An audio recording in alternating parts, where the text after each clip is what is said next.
وقت کا لحاظ کرتے ہوئے میں سیدھے سیدھے حضرت مولانا نعمان صاحب کو دعوت دے رہا ہوں کہ گلچا ہے، گل ہے، فصل بہار ہے، سب آ چکے ہیں، بس تیرا انتظار ہے۔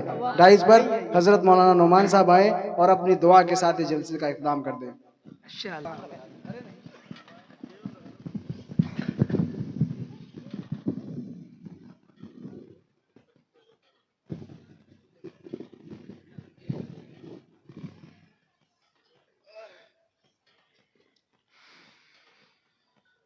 السلام علیکم ورحمۃ اللہ وبرکاتہ۔ عمل سے زندگی بنتی ہے، جنت بھی جہنم بھی، یہ خاکی اپنی فطرت سے نہ نوری ہے نہ ناری ہے۔ جو اتنا اب تک کہ ہم آپ سنیں اس پر عمل کریں، اللہ تعالی ہم سب کو جنت الفردوس کے 8 دروں سے بلاوے کی آواز آئے گی انشاءاللہ۔ کیونکہ جب سے پروگرام چل رہا ہے اب وقت بہت ہو چکا ہے، اب بیان کرنے کا کوئی ٹائم نہیں ہے۔ سیرت اگر بیان کی جائے، ساری دنیا کے پیڑوں کو قلم بنا دیا جائے، جتنی پانی ہے آسمان اور زمین کے اندر سب کو سیاہی بنا دی جائے، اور حضور پاک صلی اللہ علیہ وسلم جن کے نام پر یہ مجلس سجائی گئی ہے تو ان کی سیرت مکمل ہو نہیں سکتی۔ قلم اشجار ہوں سارے، سمندر روشنائی ہو، مکمل ہو نہیں سکتی کبھی مدحت محمد کی۔ میرے محترم دوستوں اور بزرگوں، یہ ٹائم دعا کا ہے۔ اصل مقصد ہوتا ہے پروگرام کرنا کہ انسان راہ راست پر آ جائے، انسان کو زندگی گزارنے کا طریقہ معلوم ہو جائے اور اچھی طریقے سے اپنی عبادات کر سکے۔ 1 بجے تک پروگرام چلے گا تو فجر کی نماز پڑھیں گے؟ تو یہ پروگرام نہیں کہا جاتا ہے۔ یہ نصیحت اتنی ہونی چاہیے جتنا عمل ہم اور آپ کر سکیں۔ میرے محترم دوستوں اور بزرگوں، حضور پاک صلی اللہ علیہ وسلم نے فرمایا بلغوا انی ولو آیا، بھی بتایا کہ جو آپ تک پہنچے دوسروں تک پہنچانے کی کوشش کریں۔ حضور پاک صلی اللہ علیہ وسلم نے اپنی پوری زندگی تن من دھن کی قربانی دے کر کے یہ مذہب اسلام کو ہمیں اور آپ تک پہنچایا۔ صحابہ اکرام رضوان اللہ تعالیٰ علیہم اجمعین نے اپنے تن من دھن کی قربانی دی۔ اس کے بعد میں حضور پاک صلی اللہ علیہ وسلم نے فرمایا ہے میری امت، میں تو اس دنیا سے جا رہا ہوں، اب آپ کے بیچ کوئی نبی آنے والا نہیں، آپ کے پاس 2 چیز چھوڑ کے جا رہا ہوں۔ مضبوطی سے سننا، 2 چیز چھوڑ کے جا رہا ہوں، ایک تو کتاب اللہ، دوسرے سنت رسول اللہ۔ اس کو مضبوطی سے پکڑے رہنا، کوئی چیز تمہیں ناکام نہیں کر سکتی۔ میرے محترم دوستوں اور بزرگوں، آج ہم اس پر عمل پیرا ہیں؟ ہمارے اندر ہے کوئی؟ قرآن پاک کے اندر 6666 آیتیں اللہ تعالیٰ نے اتاری ہیں۔ زکوٰۃ پہ نہیں، نماز پہ نہیں، عمرے پہ نہیں، حج پر نہیں، روزے پر نہیں، سب سے بڑی آیت کریمہ اتری ہے لین دین پر، کہ آپ اپنا لین دین صاف رکھیں۔ اگر ہم آپ اپنا لین دین صاف نہیں رکھیں گے دوستو، یہ گاڑی آگے چلنے والی نہیں ہے، ہم اور آپ پھنس جائیں گے۔ کیونکہ ایک ہوتا ہے حقوق العباد، ایک ہوتا ہے حقوق اللہ، ایک بندے کا حق ہوتا ہے۔ تو جب ہی ہمارا حقوق العباد صحیح ہوگا جب ہمارا ایمان صحیح ہوگا۔ جب انجن نہیں صحیح ہوگا تو ڈبے وہیں کھڑے رہیں گے۔ اس لیے میرے محترم دوستوں اور بزرگوں، پہلے اپنے ایمان کو تازہ کریں۔ یہ مجلسیں اسی لیے سجائی جاتی ہیں کہ وہاں پر ایمان کی باتیں ہوں گی، کلمے کی باتیں ہوں گی تو ہم اس پر عمل کریں گے۔ اب جو بھائی آپ لوگوں نے سنا ہے، سیرت پر بات سنی، حالات حاضرہ پر بات سنی ہے، اب بیان کرنے کا ٹائم نہیں ہے، تو اس پر اللہ تعالی ہم سب کو عمل کی توفیق نصیب فرمائے۔ میرے محترم دوستوں اور بزرگوں، اگر ہم اور آپ یہ اتنی چھوٹی مجلس مت سمجھیں، اگر اس پر ایک آدمی عمل کر لے گا، اتنے لوگ بیٹھے ہوئے ہیں، اگر ایک ایک سنت پر عمل کر لیں تو میرے محترم دوستوں اور بزرگوں، یہ ہر گھر کے نفر بیٹھے ہوئے ہیں اور ایک ایک سنت پر عمل کر لے اور ہر گھر میں چراغ جلنے لگے گا تو کیا روشنی نہیں ہوگی؟ میرے محترم دوستوں، ایک کے ساتھ دوسرا، دودھ کے ساتھ کیا فری ہے؟ میرے محترم دوستوں اور بزرگوں، اس لیے ہمیں اور آپ کو چاہیے کہ ہم شریعت کے مطابق اپنی زندگی گزاریں. جب ہم شریعت کے مطابق اپنی زندگی گزاریں گے، حضور پاک صلی اللہ علیہ وسلم کی آخری کڑی جب آپ صلی اللہ علیہ وسلم حجۃ الوداع کے موقع سے جب آپ صلی اللہ علیہ وسلم تشریف لائے مکہ المکرمہ سے مدینہ المنورہ، تو کسی شاعر نے کیا خوب کہا ہے، مدینہ واپسی کے بعد حضرت کے بخار آیا، بخار ایسا ہوا تھوڑے دنوں میں بار بار آیا، حرارت بڑھ گئی جب حد سے زیادہ جسم اطہر کے، تو پانی کے دیے چھیٹے نبی کے نور انور پر. جناب حضرت کونین مسجد میں نہ آتے تھے، نماز اب حضرت صدیق اکبر ہی پڑھاتے تھے. گھروں میں شور تھا اور سمت میں گریا ہو جا رہی تھی. ادھر یاد نبی میں مسترم مکے کی بستی تھی، پریشاں پھر رہے تھے، سب کے دل پر چوٹ کاری تھی. میرے محترم دوستوں اور بزرگوں، حضرت عمر جیسے دلیور صحابہ وہ ٹہل لیتے. اگر کہتے کوئی کہہ دے گا کہ نبی کی طبیعت علیل ہے تو اس کا سر تن سے جدا کر دیں گے. میرے محترم دوستوں اور بزرگوں، حضور پاک صلی اللہ علیہ وسلم بار بار وضو کر رہے ہیں، بے ہوش ہو جا رہے ہیں، وضو کر رہے ہیں، بے ہوش ہو جا رہے ہیں. دو صحابہ کے سہارے پر مسجد نبوی تشریف لا رہے ہیں، سر کو سجدے میں رکھتے کہتے ہیں نماز کی حفاظت کرو، نماز کی بات. آپ صلی اللہ علیہ وسلم زیادہ بیمار ہوئے، بخار بہت زیادہ ہوا، بار بار بے ہوش ہو رہے ہیں، وضو کر رہے ہیں، بے ہوش ہو رہے ہیں، وضو کر رہے ہیں، بے ہوش ہو رہے ہیں. حضور پاک صلی اللہ علیہ وسلم نے حضرت ابوبکر صدیق رضی اللہ تعالیٰ عنہ کو پیغام بھیج دیا کہ امت کی امامت فرمائیں. صحابہ اکرام رضوان اللہ تعالیٰ علیہم اجمعین کی آنکھوں میں آنسو آ گئے، سمجھ گئے کہ نبی پاک صلی اللہ علیہ وسلم ہم سے پردہ کر جائیں گے. وہ کیا گھڑی ہوگی صحابہ پر، ہم اور آپ غور کریں. وہ کیا گھڑی ہوگی، حضور پاک صلی اللہ علیہ وسلم اپنے کمرے سے اپنے پردے انور کو ہٹا کر کے دیکھا اور اپنے چہرے انور کو آسمان کی طرف اٹھایا اور کہا اے اللہ تو گواہ رہنا، محمد اپنی امت کو سجدے میں چھوڑ کر جا رہا ہے.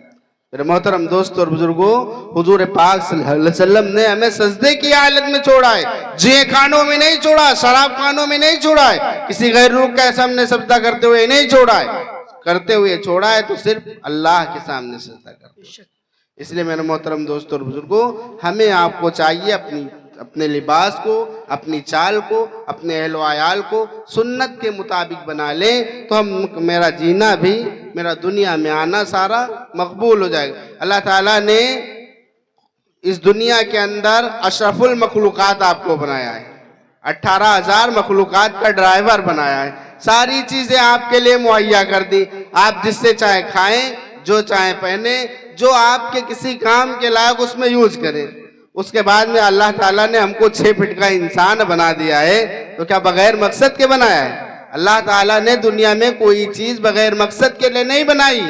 پانی جیسی نعمت اللہ تعالیٰ نے کیسے آپ لوگوں کے لیے دھارے بہا دیے. اس کے بعد میں قرآن پاک کے اندر اعلان کیا وَمَا خَلَقْتُ الْجِنَّ وَالْإِنسَ إِلَّا لِيَعْبُدُونَ، کہ ہم نے انسان اور جنات کو محض اپنی عبادت کے لیے پیدا کیا. میرے محترم دوستوں اور بزرگوں، جب ہم سنت کے مطابق چلیں گے، اپنی چال کو، اپنے لباس کو، اپنے اہل و عیال کو ہم سنت کے مطابق بنا لیں گے تو ہمارا دنیا میں آنا مقبول ہو جائے گا. اللہ تعالی ہم سب کو عمل کی توفیق نصیب فرمائے اور سنت کے مطابق زندگی گزارنے کی توفیق نصیب فرمائے. دعا کر لیجئے کیونکہ یہ آخر وقت ہے اور اللہ تعالیٰ کہتا ہے جو بندہ ہم سے دعا مانگتا ہے، اگر پوری امت مل کر کے ایک وقت میں ایک چیز مانگے ہم سب کو ادا کریں گے اور اللہ کے خزانے میں اتنی بھی کمی نہیں آئے گی کہ سوئی کا ناکا ڈال دیا جائے اور نکال لیا جائے، کتنا سمندر ٹوٹ جائے گا. اس لیے ہمیں آپ کو چاہیے کہ ہم دعا فرما لیں.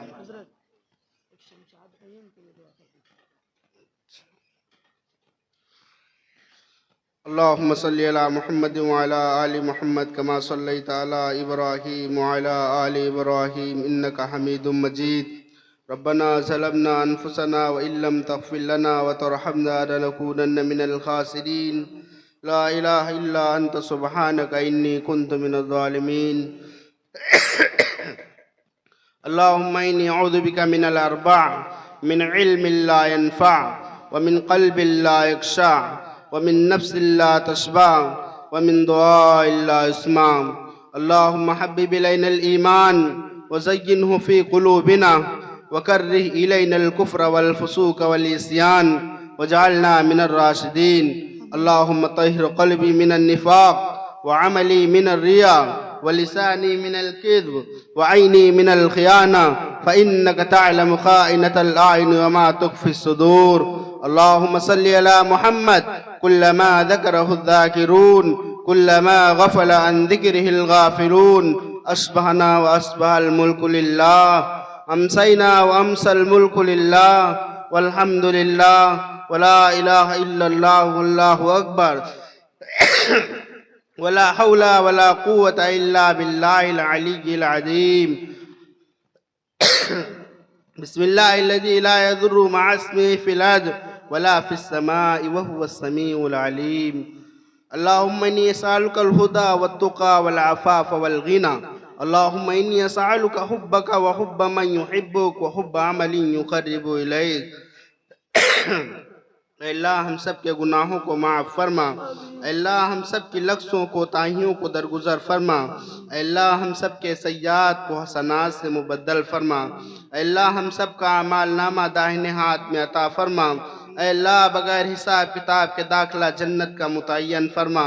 اے اللہ پل صراط کا راستہ آسان فرما. اے اللہ نار جہنم سے ہم سب کی حفاظت فرما. اے اللہ جنت الفردوس میں اعلیٰ درجہ نصیب فرما. اے اللہ بے شک مجرم ہیں، خطا کار ہیں، اے اللہ بدکار ہیں، اللہ شیعہ ہیں. اے اللہ سب کو صحیح پھر بھی تیرے حبیب کے امتی ہیں. اے اللہ تیرے بندے ہیں. اے اللہ اگر آپ معاف نہیں فرمائیں گے تو کون معاف فرمائے گا؟ اے اللہ آپ کے در کے علاوہ کوئی در نہیں. اے اللہ آپ کے دربار کے علاوہ کوئی دربار نہیں. اے اللہ اس لیے آپ کے در پہ آ کے پڑ گئے ہیں. اے اللہ ہمارے گناہوں کو معاف فرما. اے اللہ ہمارے گناہوں کو معاف فرما. اے اللہ خاتمہ بالخیر عطا فرما. اے اللہ موت کے وقت کلمہ طیبہ نصیب فرما. اے اللہ پوری امت کے اندر اللہ جو پریشان ہے اللہ ان کی پریشانیوں کو دور فرما. اے اللہ جو بیمار ہے شفا عاجلہ دائمہ مستمرہ عطا فرما. اے اللہ اس بستی میں امن و امان کی ہوائیں چلا دے. اے اللہ ہر کچے پکے گھر میں دین کا دائی سیدائی فرما. اے اللہ ہمارے مدارس کی حفاظت فرما. اے اللہ مکاتب کی حفاظت فرما. اے اللہ خانقاہوں کی حفاظت فرما. اے اللہ جہاں کہیں بھی اے اللہ دین کا کام ہو رہا ہے، اے اللہ کسی بھی لائن سے ہے، خواہ وہ مساجد کے لائن سے ہو، خواہ وہ مدارس کے لائن سے ہو، خواہ وہ خانقاہوں کے لائن سے ہو، خواہ وہ تبلیغ کے لائن سے ہو، خواہ وہ جلسوں کے لائن سے ہو، اے خواہ وہ خانقاہوں کے لائن سے ہو. اے اللہ سب میں بھرپور کامیابی عطا فرما. اے اللہ سب میں بھرپور کامیابی عطا فرما. اے اللہ جو بھائی ہاتھ اٹھائے ہوئے ہیں، اے اللہ رات کا تہائی حصہ ہے، اے اللہ آپ کا وعدہ ہے کہ جو بندہ ہمارے آگے روتا ہے اے اللہ اس کا رونا اصول ہوتا ہے. اے اللہ ہم مجرم ہیں، اے اللہ پاپی ہیں، اے اللہ گناہوں کے سمندر میں ڈوبے ہوئے ہیں. اے اللہ اپنی رحمت کی رسی ڈال کر نکال لے. اے اللہ اپنی رحمت کی رسی ڈال کر نکال لے. اے اللہ اس میں پاپی، اے اللہ ہم لوگ پاپی ہیں، مجرم ہیں. اے اللہ جو لوگ ہاتھ اٹھائے ہوئے ہیں اے اللہ اس میں جو بیمار ہیں شفا عاجلہ دائمہ مستمرہ عطا فرما. اے اللہ جن کی جائز تمنا اے اللہ ان کی تمناؤں کو پورا فرما. اے اللہ اس میں بچے بھی ہیں، اے اللہ اس میں بوڑھے بھی ہیں، اے اللہ اس میں سفید داڑھی والے بھی ہیں، اے اللہ اس میں حفاظ کرام بھی ہیں، اے اللہ اس میں ہماری ماں اور بہنیں ہیں. اے اللہ چھوٹے چھوٹے بچوں کے ہاتھ اٹھے ہوئے ہیں، اے اللہ ان ہاتھوں کی لاج رکھ لے. اے اللہ ہمارے گناہوں کو معاف فرما. اے اللہ اس بستی میں امن و امان کی ہوائیں چلا دے. اے اللہ پوری امت مسلمہ کی جان و مال کی حفاظت فرما. اے اللہ ہمارے علماء کی حفاظت فرما. اے اللہ دنیا کے اندر جو بھی پریشان ہے اللہ ان کی پریشانیوں کو دور فرما. اے اللہ جو بدیس گئے ہیں اے اللہ اپنی روزی روٹی کی تلاش میں اے اللہ لاکھوں انسان اے اللہ جو اپن گھر چھوڑے ہوئے اے اللہ اپنا گھر چھوڑے ہوئے گھر پریوار کے اے اللہ خرچے کے لیے اے اللہ باہر بدیس کا سفر کیا ہے. اے اللہ ان کی کمائی میں برکت عطا فرما. اے اللہ ان کی کمائی میں برکت عطا فرما. اے اللہ ان سب کو اے اللہ سنت کے مطابق زندگی گزارنے کی توفیق نصیب فرما. اے اللہ جو بھائی یہاں کاروبار کرتے ہیں اے اللہ سب کے کاروبار میں خیر و برکت عطا فرما. اے اللہ جن بھائی نے جس مقصد کے تحت تحت اللہ اس مجلس کو سجایا ہے، اے اللہ اس کو قبول فرما۔ اے اللہ جن بھائیوں نے اے اللہ اس مجلس کو سجانے میں حصہ لیا ہے، خواہ وہ مالی اعتبار سے ہو، خواہ وہ جانی اعتبار سے ہو، اے اللہ سب کو بھرپور کامیابی عطا فرما۔ اے اللہ سب کی قربانی قبول فرما۔ اے اللہ سب کے تعاون کو قبول فرما۔ اے اللہ جن بھائیوں نے دعاؤں کے لیے کہا ہے یا ان کا حق ہے یا امید لگائے ہوئے ہیں، اے اللہ ان سب کی جائز تمنا و مرادوں کو قبول فرما۔ اے اللہ شمشاد بھائی، اے اللہ جو ابھی ہم سے اے اللہ بتایا گیا ہے، اے اللہ ان کو اے اللہ تمام طریقے کی بیماریوں سے شفا عاجلہ دائمہ مستمرہ عطا فرما۔ اے اللہ ہم نے جو مانگا ہے 1.25 انبیاء علیہ السلام کے صدقے میں، صحابہ کرام کے صدقے میں، اے اللہ تابعین کے صدقے میں، اے اللہ تبع تابعین کے صدقے میں، اے اللہ تمام اولیاء بزرگان دین کے صدقے میں، اے اللہ خاص طور حضور پاک صلی اللہ علیہ وسلم کے صدقہ طفیل میں قبول و منظور فرما۔ صلی اللہ تعالی علی خیر خلقہ محمد وعلی آلہ وصحبہ اجمعین۔ سبحان ربک رب العزت عما یصفون وسلام علی المرسلین والحمد للہ رب العالمین۔